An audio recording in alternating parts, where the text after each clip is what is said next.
Hello and good evening guys, this is Sunil Krishna on अड्डा 24/7। सभी का स्वागत है। जैसा कि सभी जानते हो, हम लोग अपनी बैच आगाज में बहुत सारे इंपॉर्टेंट टॉपिक्स को कवर अप करेंगे और बहुत ही लेमैन स्टाइल में। अभी तक मैंने जो भी आप लोगों को लेक्चर्स दिए हैं वो ह्यूमन ज्योग्राफी के 2 लेक्चर्स आपके पास गए। पहले लेक्चर में हम लोगों ने ह्यूमन ज्योग्राफी की आप लोगों की इंट्रोडक्शन की क्लास ली और उसके बाद हमने उसका डेफिनेशन 3 अलग अलग डेफिनेशंस मैंने आप लोगों को बताया। ठीक है, उसके बाद दूसरी क्लास जो मैंने ली उसमें हम लोगों ने नेचर और इसके स्कोप की बात करी थी। अब जो क्लास चलने वाली है वो लेक्चर तीसरी होगी मेरी। इसमें हम लोग फील्ड्स एंड सब फील्ड्स के साथ साथ हम स्कूल ऑफ थॉट्स, ठीक है, और इसके अलावा जो अलग अलग टाइम लाइन है, इसकी टाइम लाइन, ये कैसी टाइम लाइन, तो बताएंगे कि टाइम लाइन के कॉरिडोर से होते हुए किस तरीके से ह्यूमन ज्योग्राफी में डेवलपमेंट आया। शुरू में जब अंग्रेज आए उस समय से, फिर लेटर कॉलोनियल पीरियड, फिर 1930, 1930, 1950, 1970 और उसके बाद मॉडर्न एज। इसमें किन किन तरह के अप्रोचेस, किस किस तरह की सोच, किस किस तरह की एक्टिविटीज ह्यूमन ज्योग्राफी में देखी गई, तो उसका एक कॉरिडोर से होते हुए हम लोग आगे बढ़े। ठीक है, तो इन्हीं सारी चीजों पर फोकस करने के लिए बहुत ही अच्छे से मैंने आप लोगों को लेमैन स्टाइल में समझाना है। तो चलिए शुरू करेंगे। ये कंप्लीट हुआ, ये कंप्लीट हुआ। अब हमारा आज का टॉपिक होगा फील्ड्स एंड उसके सब फील्ड्स, और जैसे ही कंप्लीट होता है हम स्कूल्स ऑफ थॉट्स और टाइम लाइन भी पढ़ेंगे। तो चलिए शुरू करते हैं। Fields of human geography. सभी जानते हो कि ह्यूमन ज्योग्राफी की फील्ड बहुत बड़ी है, क्योंकि ये एक आर्ट भी है, आर्ट्स का भी सब्जेक्ट है, ये कॉमर्स का भी सब्जेक्ट है और ये साइंस का भी सब्जेक्ट माना जाता है। आप ज्योग्राफी लेकर साइंटिस्ट भी बन सकते हैं, आर्कियोलॉजिस्ट भी बन सकते हैं, आप वर्ल्ड लेवल पर बड़ी जो है नेविगेशंस के लिए भी सिलेक्ट किए जा सकते हैं। आप एक ज्योग्राफी पढ़कर 12th की ज्योग्राफी में इकोनॉमिक्स भी है, कॉमर्स का सेक्शन लेकर आगे उस सेक्शन में बढ़ सकते हैं। माइंस, मिनरल्स, क्रॉप्स, एग्रीकल्चर, तरह तरह की फील्ड्स कवर अप कर सकते हैं। आप आर्ट्स में जा सकते हैं, सिविल सर्वेंट्स की प्रिपरेशन कर सकते हैं। ठीक है, आप ज्योग्राफी लेकर आर्ट्स के, ह्यूमैनिटीज के सेक्शंस में बड़ी उपलब्धियां, टीचर और भी तरह तरह की चीजें, पोस्ट पा सकते हैं। मतलब इसके फील्ड अगर हम बात करें ह्यूमन ज्योग्राफी पढ़ने के बाद आपको क्या क्या चीजें मिल सकती हैं, आगे चलकर ग्रेजुएशन में सब्जेक्ट लेने में भी ये हेल्प करेगा, आपको जॉब दिलाने में भी अलग अलग सेक्शंस में। यही 3 स्ट्रीम्स होती हैं, आर्ट्स, कॉमर्स, साइंस। मेरी बात समझे, तो ये तीनों जगह पर आपको हेल्प करेगा। तो अब और भी इसके स्कोप्स होते हैं। तो हाँ, फील्ड्स ऑफ ह्यूमन ज्योग्राफी बहुत वास्ट है। इसको समझने के लिए मैंने एक चार्ट बनाया हुआ है, जो कि एनसीईआरटी का ये चार्ट है, इसको समझाऊंगा और इससे संबंधित क्वेश्चन डेफिनेटली एग्जाम में आने वाले हैं। सभी को मेरी बात समझ आई? तो चलिए शुरू करते हैं। ह्यूमन ज्योग्राफी एक बहुत ही हाईली इंटरडिसिप्लिनरी नेचर का सब्जेक्ट माना जाता है और इसका कनेक्शन होता है, it's linkage with other sister disciplines of social sciences. Social sciences के जितने भी सब्जेक्ट्स हैं उन सबका कनेक्शन, उन सबका लिंकेज कुछ ना किसी तरीके से साइंस आपकी ज्योग्राफी से, ह्यूमन ज्योग्राफी से बिलोंग करता है। ये देखिए, ह्यूमन ज्योग्राफी के फील्ड्स को 6 पार्ट में बांटा जाएगा। इन सारे फील्ड्स के सब फील्ड्स होते हैं, उन सब फील्ड्स को हम याद करेंगे अभी आज ऑन द स्पॉट।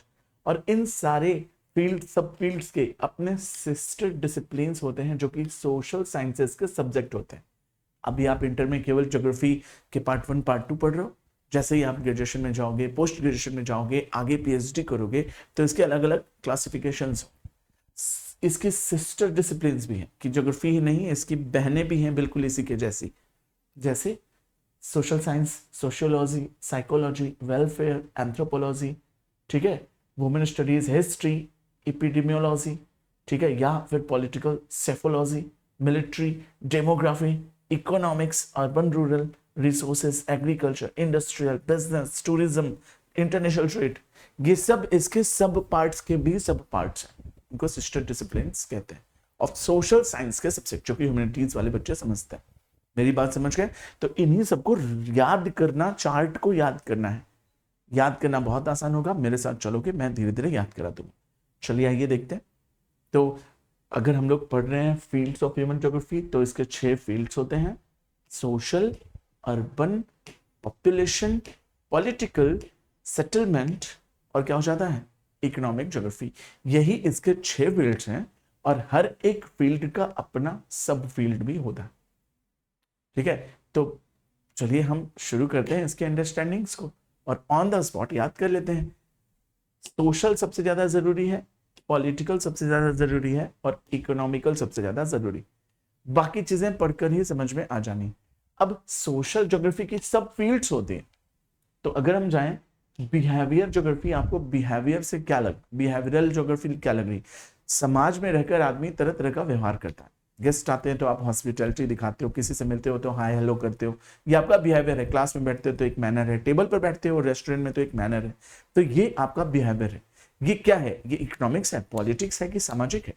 तो बताएंगे कि सर बिहेवियर तो पता चल रहा है कि सोशल है, ये इसका सब फील्ड हो गया, चलो याद करना बहुत आसान। पूछ सकता है क्वेश्चन कि बिहेवियरल ज्योग्राफी किस निम्नलिखित फील्ड्स में से किस फील्ड का पार्ट है, तो आप बताएंगे कि सर बिहेवियर सोशल सामाजिक पार्ट है। ज्योग्राफी ऑफ सोशल वेलबींग, नाम से ही वर्ड आ गया सोशल, तो सोशल ज्योग्राफी का पार्ट है। वेल बींग्स मतलब वेलफेयर, मनुष्य ह्यूमन बींग्स के वेलफेयर को वेल बींग्स कहते हैं। आप समाज में रहते हैं तो क्या किसी को नुकसान पहुंचाते हैं? नहीं, असिस्ट करते हैं एक दूसरे को।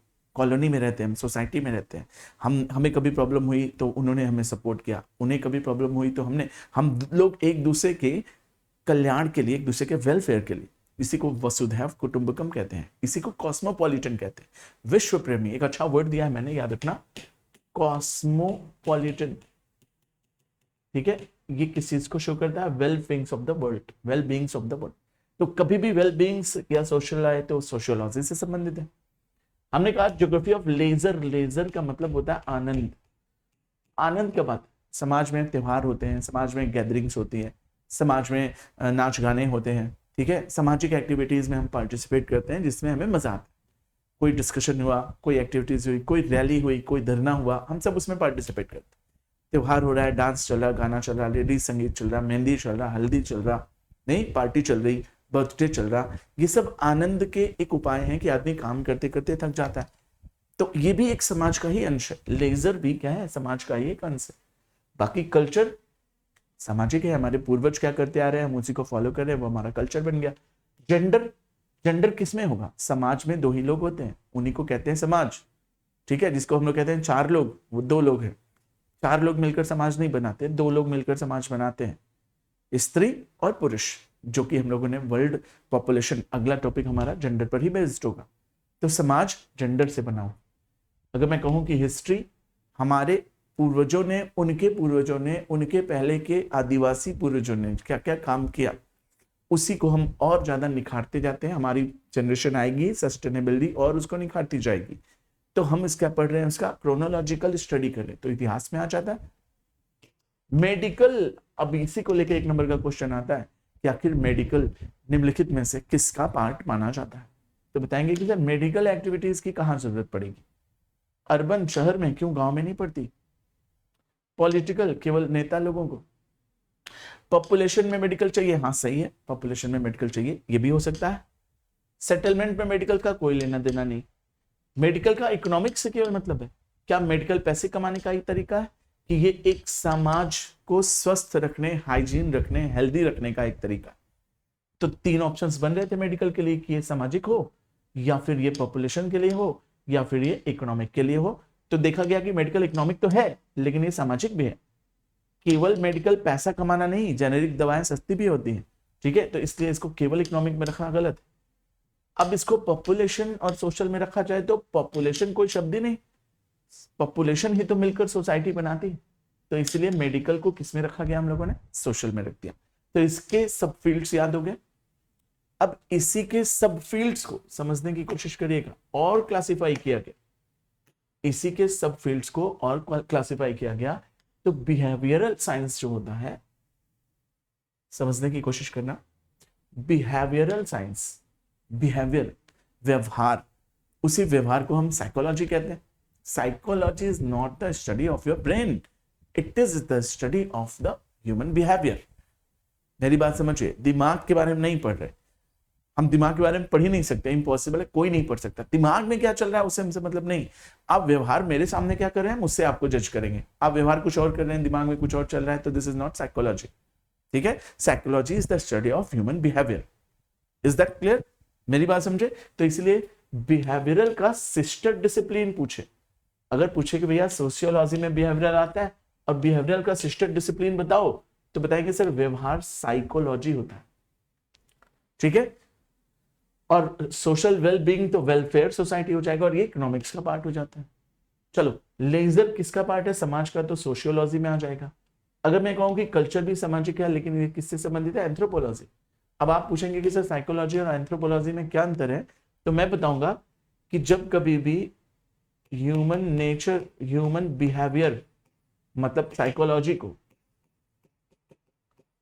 ठीक है, बायोलॉजी से जोड़ दिया गया, ठीक है, तब ये क्या किसमें बदल जाता है? एंथ्रोपोलॉजी। और एंथ्रोपो का मतलब मैंने बताया ही था आपने पहले लेक्चर में कि ह्यूमन का मतलब ही होता है एंथ्रोपो।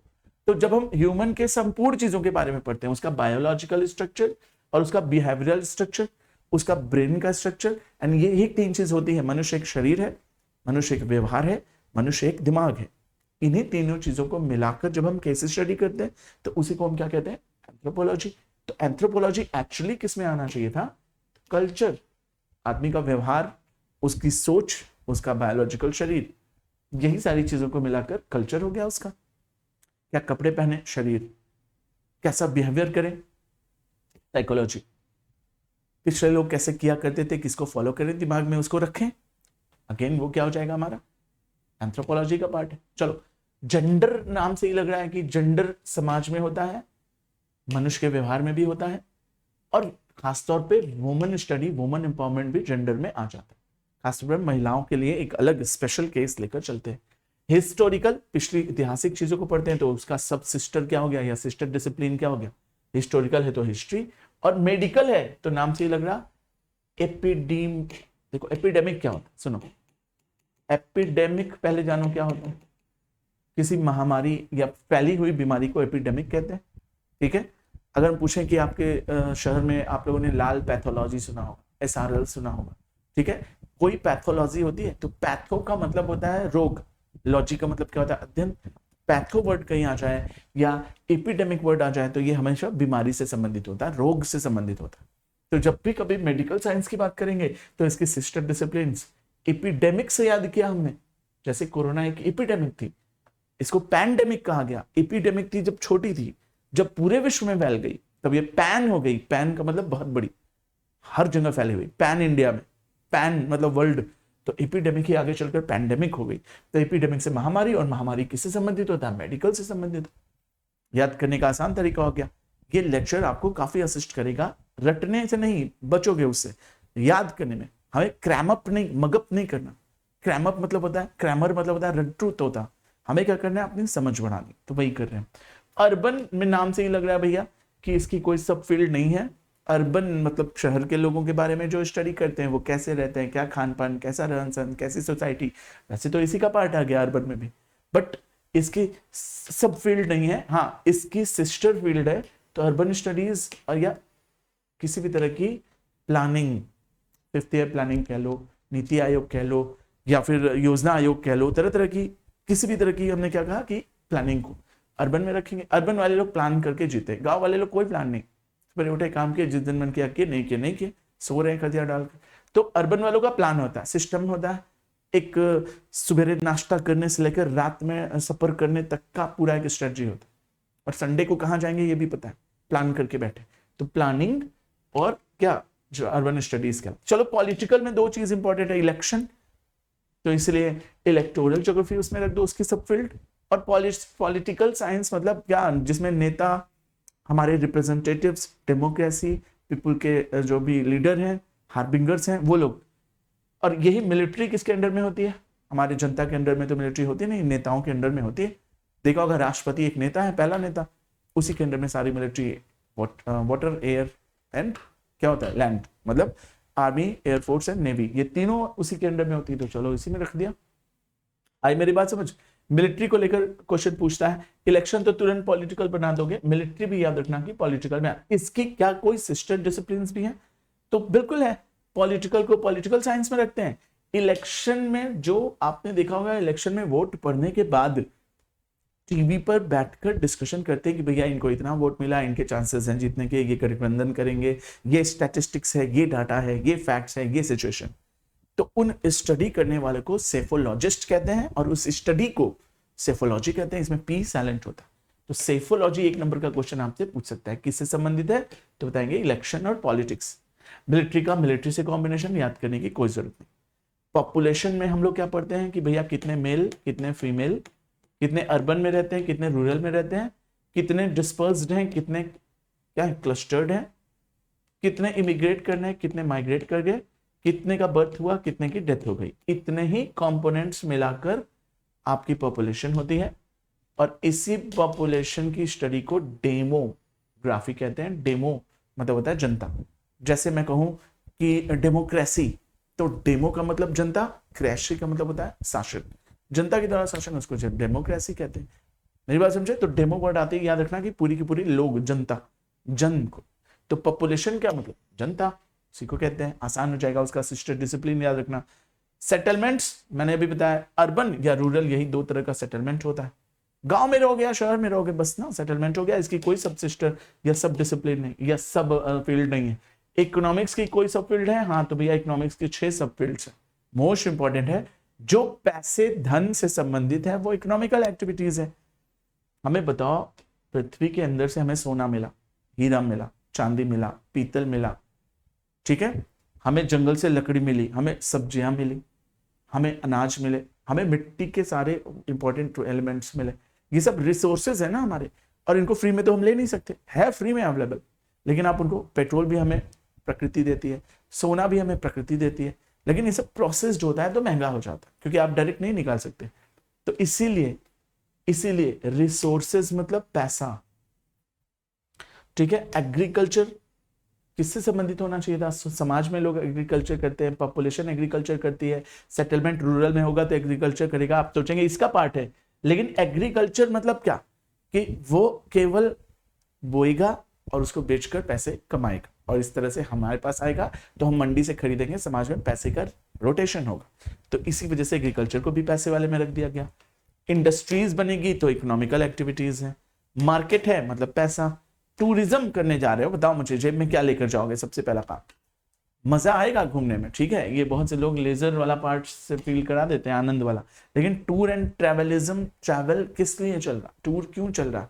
ताकि वो लोग ऐसी जगह जहां पर वो लोग रहते हैं वो एग्रीकल्चर नहीं कर सकते, उनके पास किसी तरह का सोर्सेस खाने का नहीं है, तो वो किस पर डिपेंड होंगे? बताओ, एक नागालैंड में रहने वाली प्रजाति खेती नहीं कर सकती, क्रॉप्स नहीं उगा सकती, पशुपालन नहीं कर सकते, करें क्या फिर वो? तो वो एरिया जो भी है, जहाँ सिक्किम है, दार्जिलिंग है, मनाली है, शिमला है, ये सब एग्रीकल्चर हो ही नहीं। बर्फ वाला सेक्शन है, पहाड़ी इलाका, पत्थर है, पत्थर में एग्रीकल्चर होगा नहीं। एग्रीकल्चर ही तो सबसे प्राइमरी सेक्शन माना जाता है। अब करेंगे क्या? वो जीवित कैसे रहेंगे? उनके धनोपार्जन, उनकी लाइवलीहुड का क्या वो है? तो वही है एक क्या, टूरिज्म। अब टूरिज्म में क्या क्या आ जाता है वो देख लो। Geography of international trade, international trade इसलिए है कि हमारे पास पैसा है, जीडीपी बढ़े। तो ये जो पैसे से संबंधित है वो इकोनॉमिकल ज्योग्राफी में आ जाता है। और जो वर्ड जिसके सामने लिखा है वो आसानी से याद हो सकता है। सोर्सेज है तो सोर्सेज, एग्रीकल्चर है तो एग्रीकल्चर, इंडस्ट्री है तो इंडस्ट्री, मार्केट में बिजनेस, कॉमर्स और इकोनॉमिक्स आ जाता है। टूरिज्म में ट्रैवल भी आ जाता है, टूरिज्म तो ट्रैवल पर ही बेस्ड है, और इंटरनेशनल ट्रेड याद कर लिया। तो इस तरह से हमने अपना क्या प्रिपेयर किया? तो हमने देखा all the disciplines of human geography help to understand and explain the human elements found on the surface of the earth. पृथ्वी के सरफेस पर जितनी तरह की चीजें पाई जाती हैं उसका एक फील्ड है, उसका कुछ सब फील्ड है, उसके फिर क्या है, sister disciplines of social sciences हैं। और इस तरह से ये हमें हेल्प करते हैं ताकि हम क्या समझ सकें, सब्जेक्ट मैटर को समझ सकें कि आखिर हर एक फील्ड में ज्योग्राफी की कौन कौन सी ब्रांचेस क्या क्या बात करती है। अब इनमें से आपका इंटरेस्ट लेवल कुछ होगा, जैसे मेरा इंटरेस्ट लेवल आया मिलिट्री साइंस, ठीक है, आपका इंटरेस्ट आया नहीं इलेक्शन, तो आप इलेक्शन वाले सोशल साइंस के सब्जेक्ट्स आगे जाकर ग्रेजुएशन में सेलेक्ट करो। अभी से आपको पहले ही चैप्टर बता दिया गया कि आगे तुम्हें किस नेचर का रहना है। इंटर पास करने के बाद तुमसे चलकर आगे एनटीए वाले, सीयूटी वाले पूछेंगे कि क्या करने वाले हो भैया, ग्रेजुएशन किससे करना चाहोगे, तो उसके सामने ऐसे ऑप्शंस आएंगे आपके सामने, द पहले से प्लान करो, पहले चैप्टर में सिखाया गया कि नहीं ऐसे है। आपको लग रहा है कि अर्बन रूरल एग्रीकल्चर में हम कुछ करना चाहते हैं किसानों के लिए, आपको लगता नहीं इंडस्ट्रियल में हम अपना वो ना, आपको लगता नहीं हम कॉमर्स एंड बिजनेस करना चाहते हैं, आपको लगता नहीं सर टूर एंड ट्रैवल आजकल बहुत चल रहा है, इसमें मैनेजमेंट कोर्स कर लें तो हमारा चांसेस बन जाएगा, ठीक है। या फिर इंटरनेशनल ट्रेड, या आपको लगता नहीं पॉलिटिकल, नहीं लगता हिस्ट्री कभी नहीं बदलता, अगर हम ये पढ़ लें, एक बार पढ़ लें जिंदगी भर याद रहेगा, हमेशा वही रहेगा, कभी नहीं बदलेगा, हर जगह काम आएगा, कभी नहीं भूलेंगे। तो इस तरह से कर सकते। एंथ्रोपोलॉजी आजकल लोग लेते हैं कि आजकल ह्यूमन की बिहेवियर को समझना बहुत जरूरी है, तो इसलिए एंथ्रोपोलॉजी लेते हैं। बिहेवियर ही नहीं, उसका ब्रेन और बॉडी समझना बहुत जरूरी। तो आपको पहले अभी से ये चीज दिमाग में बैठा दे। तो ये हुआ हमारा फील्ड्स, सब फील्ड्स। अब हम लोग चलने वाले हैं क्या कि भैया ये जो ह्यूमन ज्योग्राफी जिस समय से अंग्रेज आए और जिस समय तक में हमारे यहाँ 1990 में ह्यूमन डेवलपमेंट इंडेक्स आई और एलपीजी आया। एलपीजी मतलब लिबराइजेशन, प्राइवेटाइजेशन और ग्लोबलाइजेशन, जिसको मॉडर्न जमाना कहते हैं। इसके आने के बाद मॉडर्निटी, इंटरनेट, कंप्यूटर, मोबाइल सब कुछ आया, क्योंकि हम इंटरनेशनल लेवल पर जुड़ गए।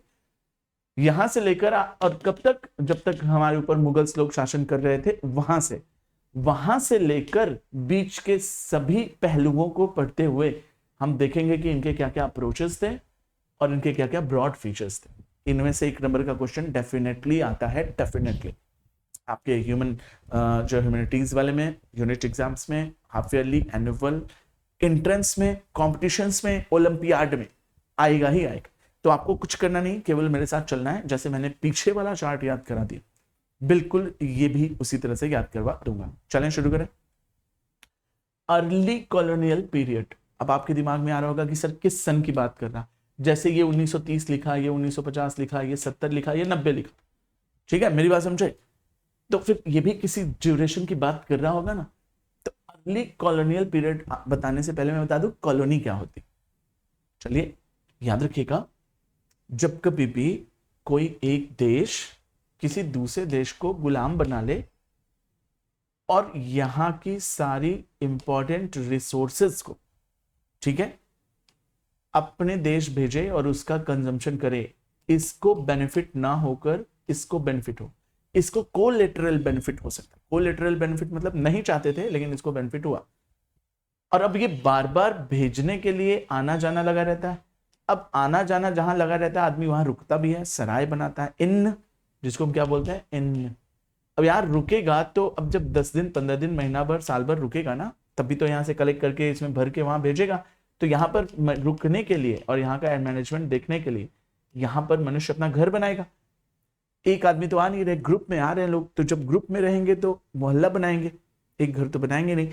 तो इसीलिए भारत को एक मोहल्ला, एक कॉलोनी, एक लोकेलिटी, ठीक है, नाम दिया गया कि भैया ये कॉलोनी है, ये एक तरह से क्या है, सराय है, यहाँ पर हम आते हैं, रुकते हैं, काम करते हैं, यहाँ से सामान लेकर चले जाते हैं। That's why it is known as colony. तो इसी को कहते हैं अर्ली कॉलोनियल पीरियड। कॉलोनी क्या होती है समझ गए, इसको उपनिवेश बोलते हैं, ठीक है। आप यहाँ पर थोड़ा बहुत खर्चा करिए लेकिन यहाँ से बहुत सारा कमाइए। अंग्रेज आए, यहाँ पर ट्रेन बनाए, आपको लगेगा बहुत अच्छी चीज बना दी, हमारे लिए बनाए, लेकिन वो हल्का खर्चा था, हमारे ही पैसे से ट्रेन बनाए, और उसके बाद वहां से वो कमाए कितना, ट्रेन बनाने का 100 गुना, 1000 गुना, 10,000 गुना कमा कर लेकर गए। तो उसी को उपनिवेश या कॉलोनी कहते हैं। बात समझ गए। ये पैरासाइट के जैसा होता है कि ये कीड़ा है, ये कीड़ा किसी गाय पर, भैंस पर तालाब में नहाते समय चिपक गया, अब ये उसके ऊपर चिपक कर उसका खून पिएगा, तो वो कीड़े का घर बन गई गाय या भैंस, तो वो भैंस उसके लिए कॉलोनी है क्योंकि वो वहां पर रहता है। बात समझ गए। तो बस बिल्कुल सरल भाषा में समझाया मैंने। चलिए आइए, तो ये हो गया early colonial period. Is that clear. Early colonial period का ड्यूरेशन अगर कभी कोई पूछे तो बता दीजिएगा कि भैया 1498 में वास्को डी गामा आया और कम से कम आने जाने के लिए लोग कम से कम 1600 तक आते गए।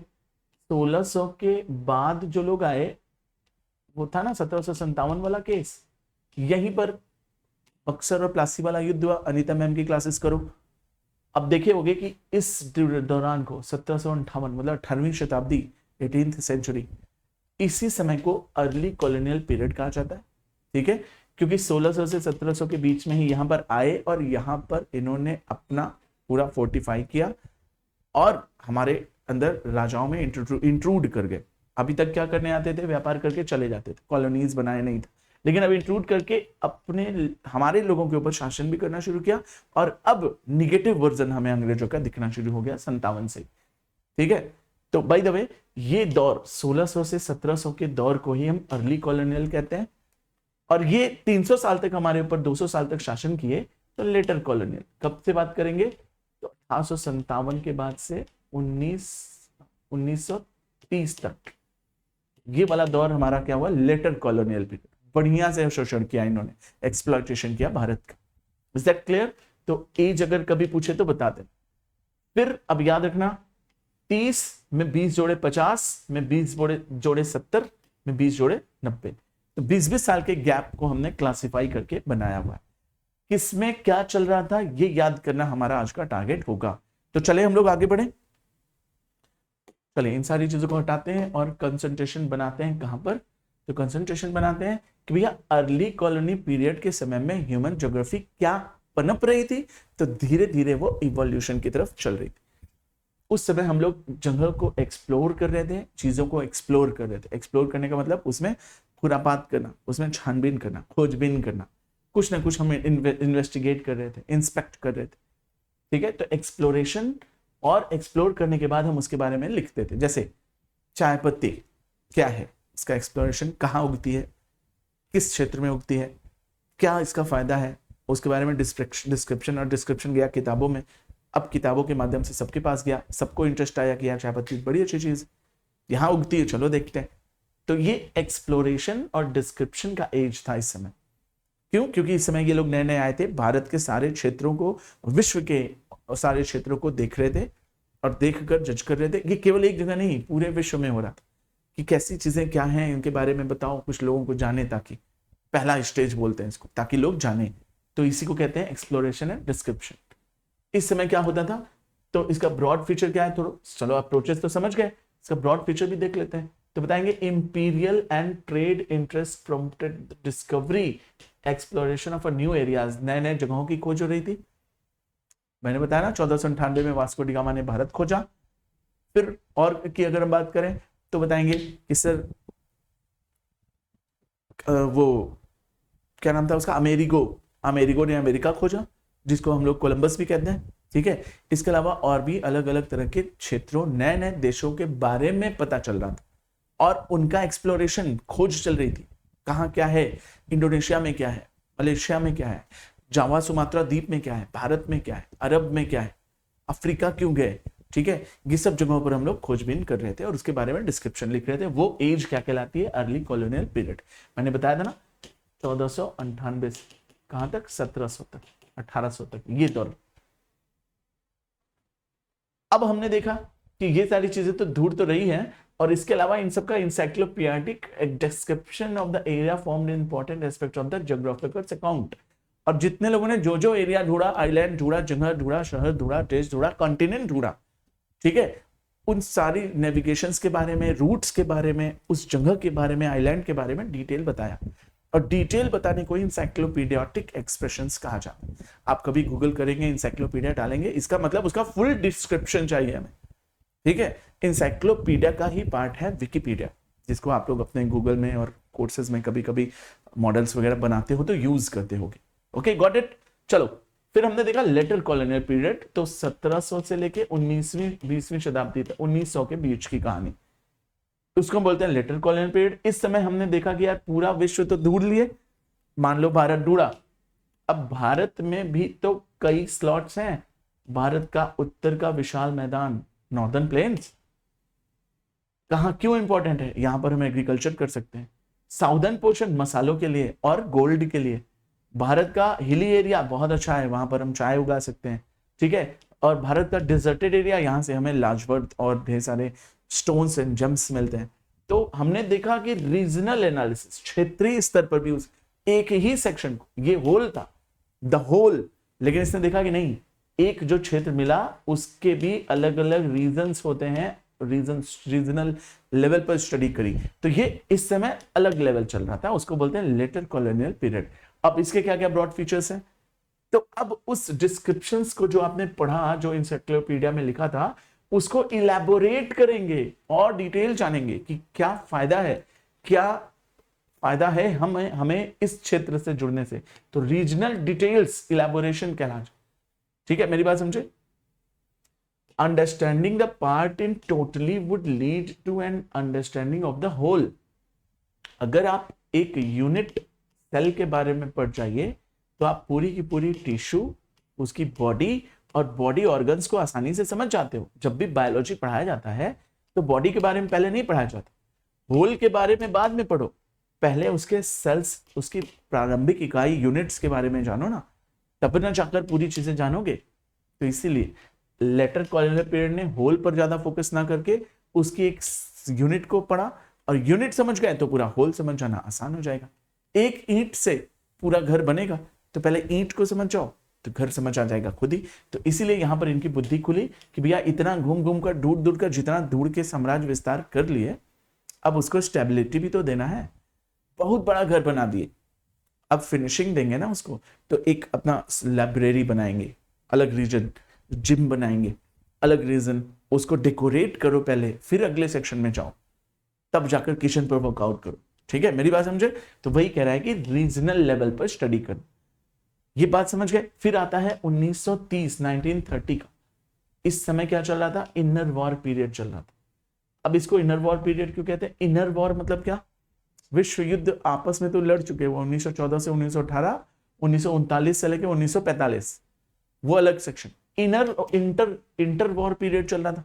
मतलब भैया जब से वर्ल्ड वॉर 1914 में हो गया और लास्ट वर्ल्ड वॉर खत्म हुआ 1945 में, तो 14 से लेकर 45 में बहुत सारे देश आपस में लड़ रहे थे। केवल विश्व युद्ध ही नहीं, तरह तरह के वॉर लड़े जा रहे थे।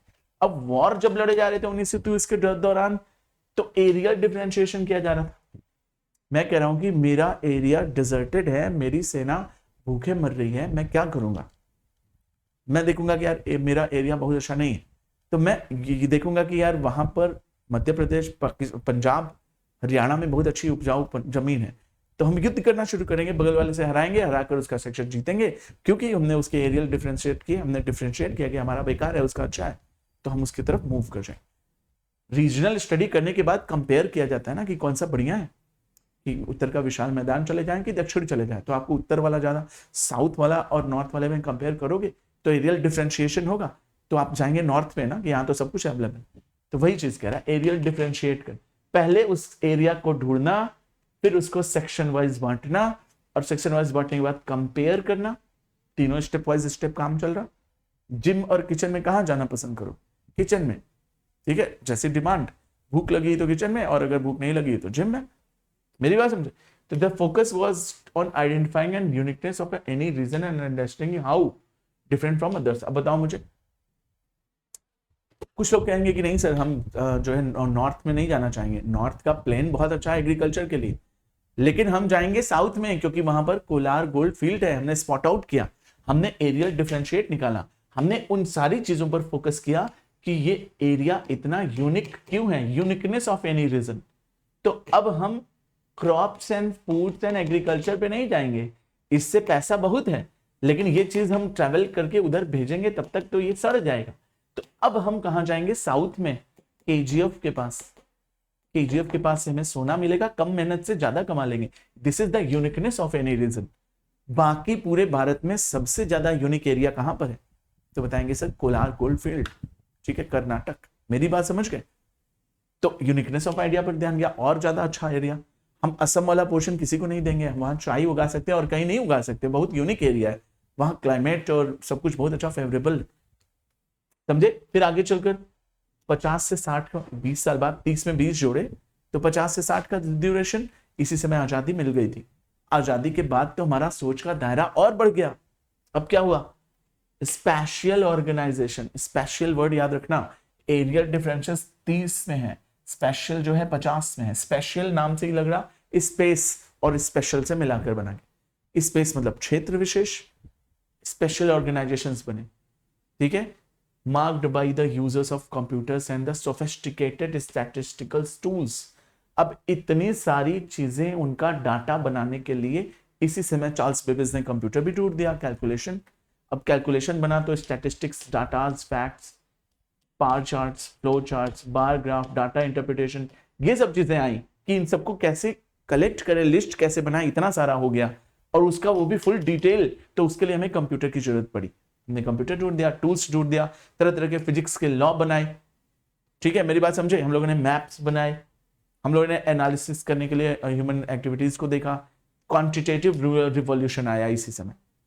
ठीक है, मेरी बात समझे? क्यों? क्योंकि इतनी सारी चीजों का लिस्ट, क्वांटिटी, स्टैटिस्टिक्स कुछ तो बनना चाहिए, तो क्वांटिटेटिव रिवॉल्यूशन यहीं पर आया, मोस्ट इंपॉर्टेंट चीज। मेरी बात समझे? Maple pattern most important keyword है, याद रखना। ये 2-3 चीजें जो है, जो मैं अंडरलाइन किया हूं, उसको याद रखना, इसका स्क्रीनशॉट खींच लेना।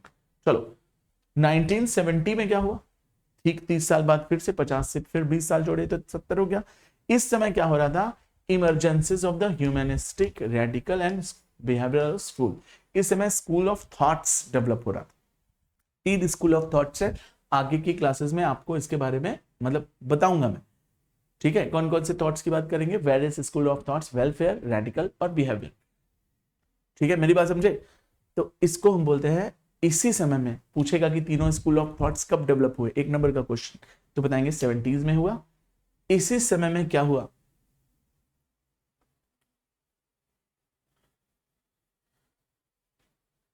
Discontentment with the quantitative revolution. भैया अब क्वांटिटेटिव चीजें नहीं, अब क्वालिटेटिव चीजों पर भी थोड़ा सा फोकस किया जाए। क्वांटिटी तो बहुत हो गई, कुछ क्वालिटी, कुछ डेवलपमेंट, कुछ पॉजिटिविटी, कुछ स्पेशल चीजें भी तो होनी चाहिए। तो यहां से क्या हुआ? डिसकंटेंटमेंट, ठीक है, विद द क्वांटिटेटिव रिवॉल्यूशन और डीह्यूमनाइज्ड मैनर ऑफ डूइंग ज्योग्राफी। भैया हम लोग बड़े ही बेरहमी से, ठीक है, केवल और केवल मतलब के लिए काम करने शुरू किए। इसीलिए 3 स्कूल ऑफ थॉट्स आए कि भैया देखो, ह्यूमनिस्टिक रहो, मानवीयपन मत छोड़ो, जानवर मत बनो। रेडिकल, बहुत से लोग कुछ हैं कि नहीं हम रूढ़ी तरीके से देखेंगे, और कुछ जो है बिहेवियरल की प्रैक्टिकल तरीकों पर ज्यादा विश्वास कर। तो 3 स्कूल ऑफ थॉट्स डेवलप हुए और क्वांटिटेटिव रिवॉल्यूशन का क्या हुआ? डिसकंटेंटमेंट हुआ। आई बात समझ? तो नए स्कूल्स ऑफ थॉट्स डेवलप हुए 70 में। वो कौन कौन थे? तो वो तीनों थॉट्स मैंने वहां पर लिखवा दिए। यहीं पर आदमी सोशियो पॉलिटिकल रियलिटी की तरफ मूव कर गया।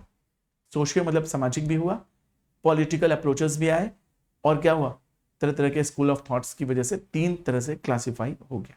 तो बोला है कि consult the box given below to know the little bit more about these school of thoughts. तो अभी हम लोग इसको स्कूल ऑफ थॉट्स को आगे पढ़ेंगे।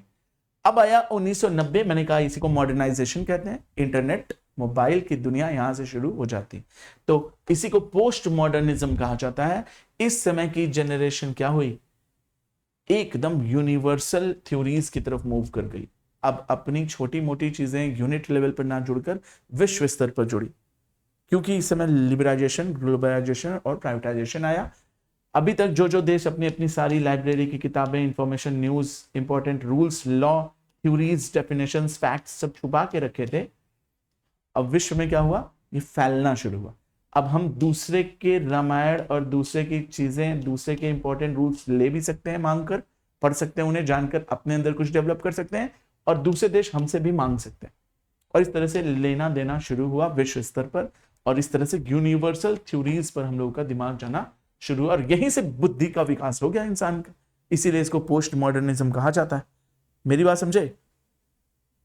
अब ह्यूमन कंडीशंस को लेकर क्वेश्चन किया गया कि क्या जो मानव जी रहा है, न तो बिजली न तो पानी, और है भी तो क्या उसका डेवलपमेंट है कि दिन भर फैक्ट्री में काम कर रहा है, डिस्क्रिमिनेशन है, ऊंच नीच है, ठीक है, उसकी सरकार है कि नहीं, उसके ऊपर जबरदस्ती शासन किया जा रहा। तरह तरह की ह्यूमनिस्टिक प्रॉब्लम्स पर फोकस किया गया और देखा गया कि अब हम लोग और अच्छे ग्रोथ की तरफ जाएं। और इसी समय ह्यूमन डेवलपमेंट इंडेक्स भी आए कि भैया हम डेवलपमेंट कर रहे हैं, इसको मेजर कैसे करें, कोई देश विकासशील है, विकसित हो रहा, कैसे मेजर करें, वो भी यहाँ पर आपको देखने को मिलेगा। तो ह्यूमन कंडीशन पे क्वेश्चन उठाया गया कि भैया केवल खा रहे हैं और जी रहे हैं, यही अगर है तो ये जिंदगी नहीं, जिंदगी अच्छी होनी चाहिए। और लोकल कॉन्टेक्स्ट की भी इसमें बात जो है काफी बात करी गई कि लोकल लेवल पर आप लोगों का क्या बिहेवियर है, और आदमी बहुत ज्यादा अगर निकलता उकलता नहीं तो लोकल लेवल पर उसको सारी फैसिलिटीज दो। और इस तरह से आपका ये अप्रोचेस, ब्रॉड फीचर तैयार हो गया, अलग अलग पीरियड। इसको बोलते हैं टाइम पीरियड के कॉरिडोर से होकर ज्योग्राफी को मैंने आपको एक बड़े ब्रॉड लेवल पर दिखाया, उसके की फैक्टर्स याद कराए। अब आइए हम लोग मूव करेंगे उसी शॉर्ट फैक्टर्स को बिल्कुल कीवर्ड के माध्यम से। अर्ली कॉलोनियल पीरियड है, इसमें एक्सप्लोरेशन और डिस्क्रिप्शन शब्द आया था। Imperialism and trade to discover many lands. Later colonial period है, दिख रहा होगा, तो रीजनल एनालिसिस था, और इसमें क्या था बताएंगे कि understanding part of the totality would led to the measurement of the whole, इसका कीवर्ड था। 30 वाले इनर वॉर का वर्ड आया था, तो ये रेडियल डिफरेंशिएशन था, और यूनिकनेस ऑफ रीजन था, और मैपिंग भी था ना, मैपलिंग वर्ड भी इसमें आया, याद रखना, ये इसके कीवर्ड्स हैं। स्पेशल ऑर्गेनाइजेशन था 50 में, किसी तरह टेक्नोलॉजी और उन सारे स्टैटिस्टिक्स डेवलपमेंट के बारे में हम लोगों ने क्लासिफाई कर दिया था। 70s में क्या हुआ था, humanistic behaviour and radical school of thoughts develop हुए थे, इसमें हमने सोशियो पॉलिटिकल रियलिटी पर ज्यादा फोकस किया। फिर आया पोस्ट मॉडर्न, जिसको हम पोस्ट मॉडर्न कहते हैं। इसी के समय में यूनिवर्सल लॉज, टेक्नोलॉजी, कंप्यूटर के रूल्स और लेटेस्ट थ्योरीज, जितने बड़ी बड़ी चीजें हुई थी इसी समय में हुई थी। शॉर्ट में एक चीज दिखा दिया भाई, अब हम लोग चलेंगे क्या है आखिर ये जो बार बार आ रहा है 70 के दशक में, स्कूल ऑफ थॉट्स। तो आइए स्कूल ऑफ थॉट्स देखते हैं। थॉट्स मतलब सोच, स्कूल्स मतलब उनका क्लासिफिकेशन। कुछ लोग सोचते हैं इस समाज में मनुष्य ही सब कुछ है, मनुष्य का कल्याण होगा तो पूरे समाज का कल्याण, सही। इस तरह के थॉट्स रखने वाले को बोलते हैं वेलफेयर या ह्यूमनिस्टिक स्कूल्स ऑफ थॉट्स। कुछ लोग बोलते हैं कि भैया समाज में बड़े पूंजीवादी लोग हो गए हैं, इंडस्ट्री की वजह से डिस्क्रिमिनेशन आया, किसी कारण से ये लोग के पास बहुत ज्यादा पैसा हो गया, शायद बेईमानी से, अब ये सारे पैसे बेईमानी वाले रखे हैं अपने पास, जिसकी वजह से कुछ लोगों के पास पैसे नहीं है। अगर गरीबी नेचुरल होती तो हम एक्सेप्ट कर लेते, गरीबी man made political social reason. तो पक्का ये हुआ है कि कुछ लोगों ने उसको एक्सप्लॉइट कर लिया, शोषण कर लिया, और अमीरों के पास बहुत सारे पैसे हो गए, गरीबों के पास पैसे नहीं। जबकि वसुधैव कुटुंबकम, ये आपने सुना होगा, मार्क्सवादी सिद्धांत कहा जाता, कार्ल मार्क्स ने, ठीक है, ये सिद्धांत दिया। इसमें कहा गया कि ये जो बुरे लोग हैं इन्हीं की वजह से गरीबी है, ये जो समाज में गरीबी है इसी वजह से हम लोग पिछड़े हैं। तो खासतौर पे पॉवर्टी, डेप्रिविएशन और सोशल इनइक्वालिटी को उन्होंने स्पॉट आउट किया, उसको कहते हैं रेडिकल स्कूल ऑफ थॉट्स। ये थोड़े से निगेटिव चीजों पर चलते हैं, और वेलफेयर वाले थोड़ी सी पॉजिटिव चीजों पर चलते हैं। इनके 3 पॉइंट्स में बता दूं, याद रखना, ठीक है। सोशल वेलबींग्स बहुत इंपॉर्टेंट है, इसमें हाउसिंग, हेल्थ और एजुकेशन को टारगेट किया, ये इसके 3 कीवर्ड्स हैं। फिर आता है तीसरा वाला, ये बोलते हैं कि भैया देखो बहुत पॉजिटिव और बहुत निगेटिव बातें दोनों अच्छी नहीं होती, तुम बहुत मीठा बन जाओ तुमको लोग खा जाएंगे, तुम बहुत कड़वे बन जाओ तुमसे लोग दूर हटेंगे, तो ये दोनों गलत है। बीच की बात करो, प्रैक्टिकल बातें करो, जो लोग बुरे हैं उनसे बुरे तरह से, जो लोग अच्छे हैं उनके अच्छे तरह से बात, प्रैक्टिकली इसी को कहते हैं, इसी को बोलते हैं प्रैग्मेटिक थॉट्स। तो बिहेवियरल स्कूल ऑफ थॉट्स है, इसने क्या कहा कि भैया अनुभव लो, सीखो, बिहेवियर के आधार पर लोगों को देखो। इसमें भी 3 बातें कैटेगरीज आई, तीनों कैटेगरीज क्या है आपके अंदर, हॉस्पिटैलिटी, मैनर्स, एटिकेट्स, ग्रूमिंग्स, ठीक है, और साथ ही साथ एथनिसिटी होनी चाहिए, ताकि आप समाज में रह रहे हैं तो 4 लोग अच्छे बुरे मिलेंगे, उनसे आपका बिहेवियर हो। दूसरा जाति धर्म, और तीसरा बहुत जरूरी है, आप ऐसे ही कम्युनिटी में ऐसे ही कम्युनिटी के लोगों से मिलेंगे जो आप ही के जैसे हो। तो बिहेवियरल स्कूल ऑफ थॉट्स कि भैया अगर तुम्हारा नेचर, रेस, रिलीजन अलग है तो तुम इस क्षेत्र में रहो और लोगों से एथनिकली बात करो, तुम्हारे साथ कोई मिसबिहेव नहीं होगा, ठीक है। तो ये 3 तरीके के स्कूल ऑफ थॉट्स, और इनके कीवर्ड्स पे मैंने फोकस किया। एथनिसिटी, रेस और रिलीजन किसका पार्ट है, बिहेवियरल। पॉवर्टी, डेप्रिवेशन और सोशल इनइक्वालिटी नेगेटिव वर्ड्स हैं, रेडिकल। हाउसिंग, हेल्थ और एजुकेशन बहुत जरूरी है समाज के कल्याण के लिए। तो यही 3 स्कूल ऑफ थॉट्स हैं, जिनमें से मार्क्सिज्म, मार्क्सवादी वाले जो है रेडिकल स्कूल ऑफ थॉट्स वाले होते हैं। और इस तरह से आज आपका ये चैप्टर खत्म हुआ। अब अगली क्लास में जो चलेगा एक और चीज बचेगा, जिसको हम बोलते हैं एनवायरमेंटल डिटर्मिनिज्म, ठीक है। दूसरा पढ़ेंगे हम, इसी को हम पढ़ेंगे इन्वायरमेंटल डिटर्मिनिज्म को ही हम कहेंगे नेचुरलाइजेशन। ठीक है, हम दूसरा पढ़ेंगे पॉसिबलिज्म, अप्रोचेस बोलते हैं ये, पॉसिबलिज्म को ही हम क्या कहते हैं, तो हम कहेंगे ह्यूमनाइजेशन ऑफ नेचर। और तीसरा हम पढ़ेंगे इन दोनों के बीच का रास्ता, नियो डिटर्मिनिज्म, इसी को हम बोलते हैं stop and go, red light and green light. मेरी बात समझे? इन्हीं 3 चीजों के फुल डिटेल्स को अच्छे से पढ़ेंगे अगली क्लास। इतना सफिशिएंट था आज की क्लास, मजा आया, काफी चीजें हम लोगों ने सीखी। अब अगली क्लास के लिए सभी तैयार रहें, बहुत सारी चीजें सीखनी। जैसे ही मैं ये पढ़ाऊंगा फिर आपका अगला चैप्टर डाल दिया जाए। तब तक के लिए आज के लिए बाय बाय, टेक केयर, जय हिंद एंड गुड नाइट।